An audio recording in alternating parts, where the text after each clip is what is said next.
one thing about moving to Ghana is school. The daily routine for getting my 11-year-old daughter ready for school, it never changes no matter where we are. It's always, we can't find matching socks, or we got hair to figure out, or just school uniforms to iron. She's hungry, getting her backpack together. It's crazy. So I'm going to take you on a journey today where I'm actually driving her from our home to her school, which is about a 10-minute drive. So join me on this motherhood in Ghana for this morning. Keep in mind, I try to protect her from the camera, so you'll just kind of see her body in the background. But Zaya, are you ready? Come on, girl, you gotta go. You got your backpack? You have all your things? Okay.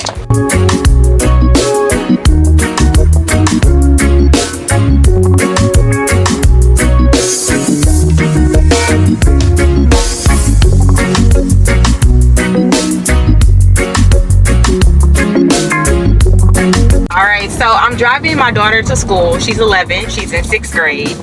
And her school is about 10 minutes drive away from our home in East Legon. So this is the road that we typically drive down in Ajin, Ghana. Excuse my accent, because some of the words I struggle to pronounce. So driving in Ghana, it took me about 2 months to fully learn how to drive here. But that's for another YouTube clip. Today, I'm just going to focus on driving Zaya to school. So yeah, this morning surprisingly was very smooth. We're in the rainy season, so it rained all night. We have to deal with the power outages and things like that, but it's been very peaceful. I actually enjoy the rainy season. So yeah, this morning was calm. Zaya finished her homework yesterday and we went through her stuff this morning. She ironed her school clothes. She actually wears uniforms to school, but since today is like Thursday, Friday, they allow them to wear jeans with the matching uniform polo t-shirt. So she's wearing her uniform. She also made pancakes this morning. I teach her how to cook from time to time, but she loves to make pancakes. Yeah, Zaya, how did you make the pancakes? Did you read the ingredients? No, I just poured them in until one of my ancestors said it. That's enough.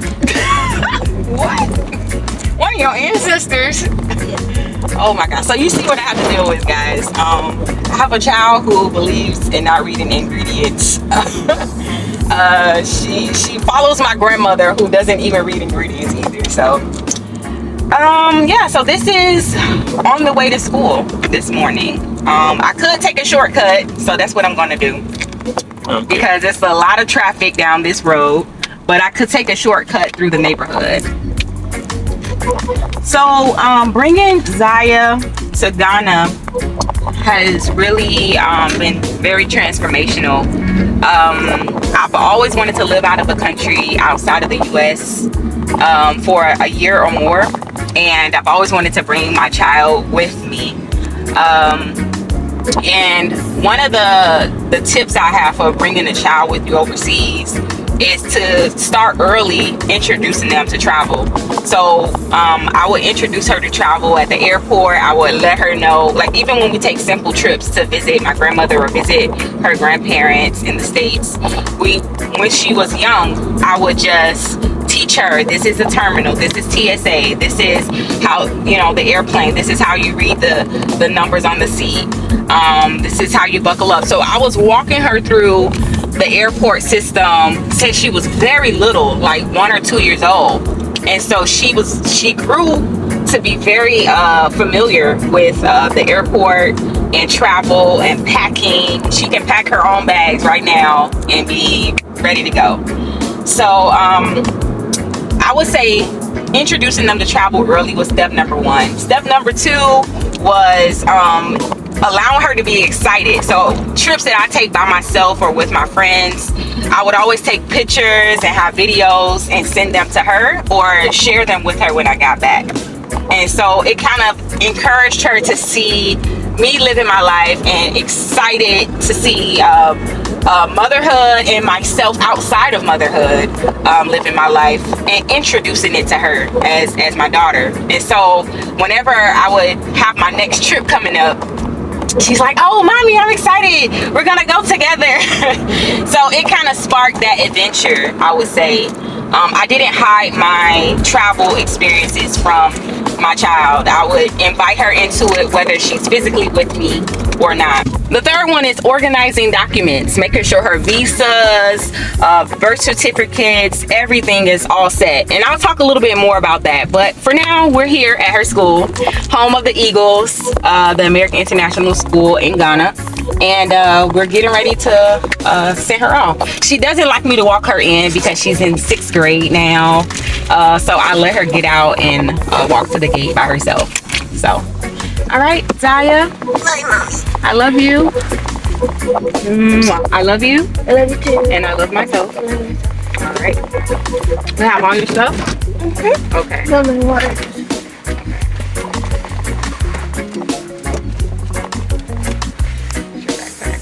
All right, we'll pick you up at 3 o'clock. Bye. All right, bye.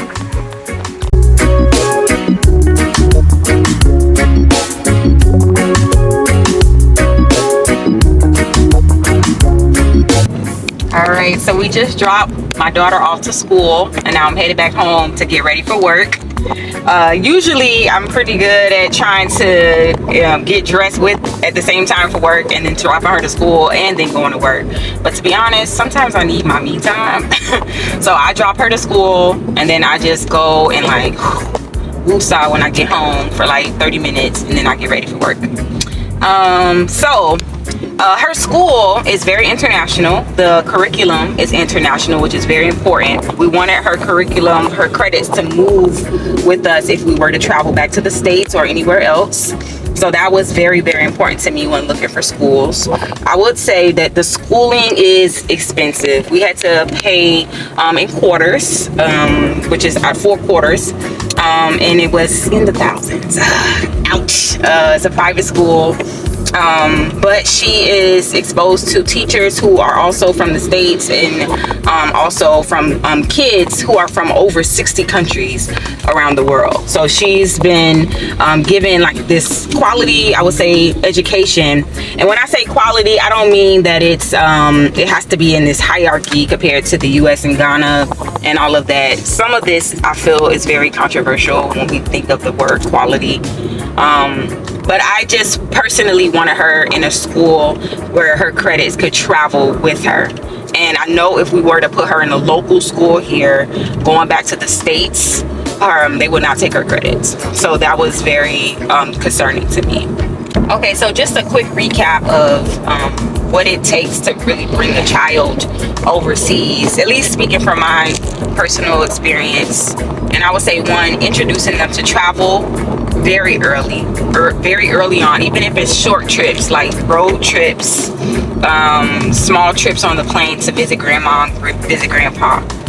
Introducing them to travel very early. And number 2, letting them see you travel by yourself from time to time. I allow my daughter to, when she stayed with her grandparents, I went on trips to Cuba and, to Aruba, and I would take videos of myself having, my own moments and share them with her. So she got a chance to see her mother outside of mothering. It was very important for me to maintain an identity outside of my parenthood, so that she can see it, as an example. I think as a Black woman who is a traveler, we don't see enough examples of the narrative of motherhood and travel together.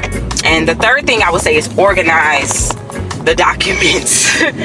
Organizing all of her documents. I have everything organized electronically and hard copies of birth certificates, social securities, visas, school report cards, you name it, the works. It needs to be very organized. I have a special folder on my desktop, on my laptop, where I have everything organized specifically under a folder called Zaya's Documents. So if we need anything at any point, I can bring it and show it to you. So those are my top 3 for now. I have others that I need to kind of think through about actually living here on the ground with the child. But getting the child from the home country to the new country, I would say those are the top 3 items to consider. So yeah, thank you. So yes, so for me, I had to list out what was important for us as travelers, and having a school curriculum where her credits can move with us was very important, and making sure I have my standards as a mother, but also matching the curriculum standards abroad and domestic. So this is me driving back home now. I just dropped Zaya off to school, my daughter off to school, and this is my route going back home. This is a long road, usually like it's packed with traffic in the mornings and in the afternoons. And one thing to be very important about is the potholes. I have to kind of slow down or let people pass, and it just teaches me to be a very thoughtful and assertive driver, I would say. So yeah, this is our home in East Legon.